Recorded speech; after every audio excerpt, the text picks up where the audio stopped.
So here we have the Volkswagen Polo SE on a 68 plate. I'm going to start off by showing you around the outside of the car, and then we'll hop in and run through some controls on the inside. But from the outside you can see it's a 5-door car with alloy wheels. Let's start off inside the boot and then work our way around the rest of the car from there. So as we approach the boot, you'll see we've got plenty of boot space, along with that 60/40 split folding rear seat, and this tray section will lift up to reveal a full-size spare wheel. Okay, so we're just going to work our way back round to the front of the car now, and then we'll hop in and run through some controls on the inside. But now that we've done a full circle of it, you can see that it's in excellent condition the whole way round. Just briefly before we climb in, I think it's well worth seeing the interior from this exterior point of view.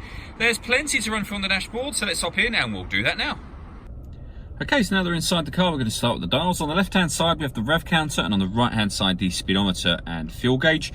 The information that's displayed in that middle section can be changed using buttons on the steering wheel. You've got various different menus available, from audio, telephone, vehicle status, and driving data, which includes lots of fuel economy, or the very useful digital readout for the speedometer that you see being displayed now. If we back out to the steering wheel, on the left-hand side we have stereo controls, and on the right-hand side we have the buttons I was using just a moment ago.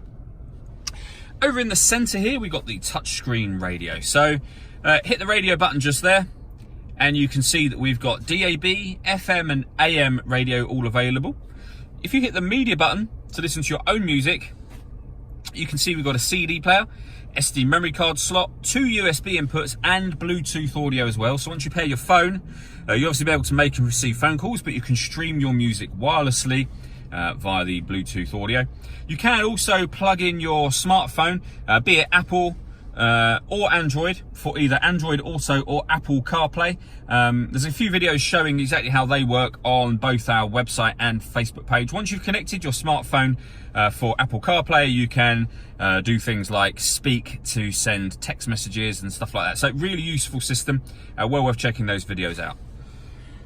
Working our way down, we've got the air conditioning, so you can select the temperature, fan speed, the direction you'd like the air to be distributed in, and then hit that button to turn the air conditioning on, or off of course. That button will recirculate the air that's in the car. That's a great way of heating it up or cooling it down quickly, depending on the temperature that you've set on this dial here, of course. And underneath that, we've got the 2 USB inputs I mentioned a moment ago, a 5-speed manual gearbox, and then to the right-hand side of that, this button. So that turns off the stop and start. This car is designed to cut out when it's stationary in traffic, which will save you fuel. Hit that button to turn that system off. All that leaves me to say is thank you for taking the time to watch this video. If you'd like to come and see the car in person and have a test drive, please feel free to call any of our MJA sites. We'd love to hear from you soon.